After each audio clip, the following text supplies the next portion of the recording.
कहानी शुरू होती है। ईशा अब अपनी नौकरी पक्की समझ रही थी और इस बात के लिए भगवान का शुक्र मना रही थी कि अब वह सूरज के साथ वाले पल बिता पाएगी। ऑफिस में ईशा अपनी पुरानी पायल पहन लेती है और काम में व्यस्त हो जाती है।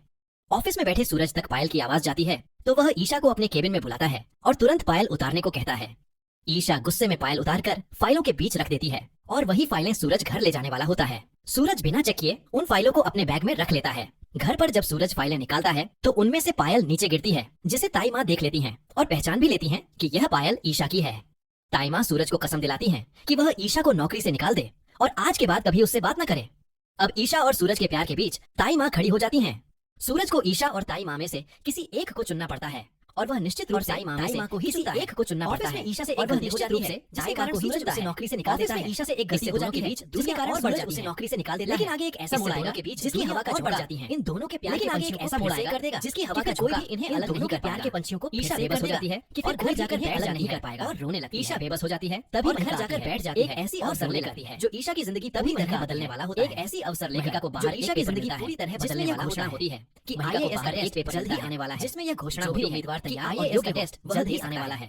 ईशा के मन में एक उम्मीद की किरण जगती है, वह भी आईएएस बन सकती है। ईशा के मन में एक उम्मीद की किरण को क्वालीफाई करने के लिए आईएएस बन सकती रहती है और परीक्षा देकर क्वालीफाई करने के लिए फिर रिजल्ट का समय आता है और परीक्षा देकर वापस आती है कि तुम कैसे पास। रिजल्ट का समय आता है लेकिन रिजल्ट आकाश उस पर हंसता है आंखें खुली कैसे पास हो सकती हो। लेकिन रिजल्ट देखने से पहले सबकी आंखें से खुलने लोग खुली रह जाती हैं। माता पिता का सपना रिजल्ट देखने से पहले कुछ भी कर सकते हैं लोग और दिन रात मेहनत कर रहे हैं पूरा करने के लिए। सब्सक्राइब करके कर सकते हैं कमेंट में और दिन रात मेहनत कर रहे हैं जरूर लिखें वे सब्सक्राइब करके। मेरा सलाम कमेंट में आप सभी मेहनत पेरेंट्स और जो लोग मेहनत नहीं कर रहे हैं सलाम है उनसे बस यही गुजारिश है और जो लोग मेहनत नहीं कर रहे नहीं तो उनसे बस एक ही गुजारिश है मेहनत करो नाकामी के जबड़े से जीत हासिल करो। अपने बूढ़े माँ बाप के लिए मेहनत करो आकाश को चक्कर आने से जीत हासिल करो क्योंकि ईशा ने परीक्षा क्वालीफाई कर ली होती है। आकाश को चक्कर आने लगते हैं। एक साल के लिए ट्रेनिंग पर चली जाती है क्वालीफाई कर ली होती है उसे भूल चुकी ईशा एक साल के लिए ट्रेनिंग पर चली जाती है आकाश के घर के काम लोग उसे भूल चुके होते हैं। सूरज अपने कामों में बेचारी आकाश के घर के काम कभी भी ईशा को भूल नहीं पाता। सूरज अपने कामों में व्यस्त हो जाता है जिस लेकिन सूरज और आकाश को भूल नहीं ईशा को सलाम ठोकर आता है वो दिन। ईशा इंदौर के पुलिस स्टेशन में दोनों यूनिफॉर्म पहनकर आती है। ईशा इंदौर के पुलिस स्टेशन हैरान रह जाते हैं यूनिफॉर्म पहनकर और सबसे ज्यादा हैरान सूरज होता है। दोनों आखिरकार ईशा खुद सूरज को सबसे ज्यादा हैरान सूरज और इन दोनों का आईएएस बनने का ईशा खुद सूरज को सच्चाई बता देती है दोस्तों। और इन दोनों का आईएएस बनने का सपना भी पूरा हो जाता है। फैन मेड स्टोरी थी दोस्तों। अगर पसंद आए तो लाइक करके सब्सक्राइब जरूर कर दीजिए। यानी कि फैन मेड स्टोरी। आपको क्या लगता है अगर पसंद आए तो लाइक आईएएस बन जाए तो क्या कर दीजिएगा।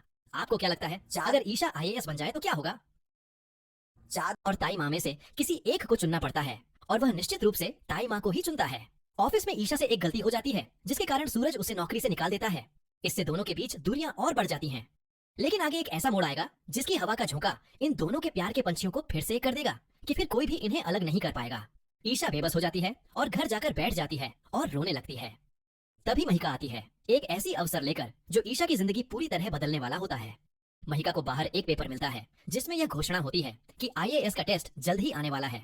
जो भी उम्मीदवार तैयार और योग्य हो वह दे सकता है। ईशा के मन में एक उम्मीद की किरण जगती है कि वह भी आईएएस बन सकती है। ईशा इस टेस्ट को क्वालीफाई करने के लिए दिन रात एक कर देती है और परीक्षा देकर वापस आती है। फिर रिजल्ट का समय आता है। आकाश उस पर हंसता है कि तुम कैसे पास हो सकती हो। लेकिन रिजल्ट देखकर सबकी आंखें खुली की खुली रह जाती हैं। रिजल्ट देखने से पहले आप में से कितने लोग अपने माता पिता का सपना पूरा करने के लिए कुछ भी कर सकते हैं और दिन रात मेहनत कर रहे हैं वे सब्सक्राइब करके कमेंट में वी लव पेरेंट्स जरूर लिखें। मेरा सलाम है आप सबकी मेहनत को और जो लोग मेहनत नहीं कर रहे हैं उनसे बस एक ही गुजारिश है मेहनत करो अपने लिए नहीं तो अपने बूढ़े माँ बाप के लिए मेहनत करो और नाकामी के जबड़े से जीत हासिल करो। रिजल्ट देखकर आकाश को चक्कर आने लगते हैं क्योंकि ईशा ने परीक्षा क्वालीफाई कर ली होती है। ईशा एक साल के लिए ट्रेनिंग पर चली जाती है और सब लोग उसे भूल चुके होते हैं। महिका बेचारी आकाश के घर के काम कर रही होती है। सूरज अपने कामों में व्यस्त हो जाता है लेकिन कभी भी ईशा को भूल नहीं पाता। फिर आता है वो दिन जिस दिन सूरज और आकाश दोनों ईशा को सलाम ठोकेंगे। ईशा इंदौर के पुलिस स्टेशन में यूनिफॉर्म पहनकर आती है।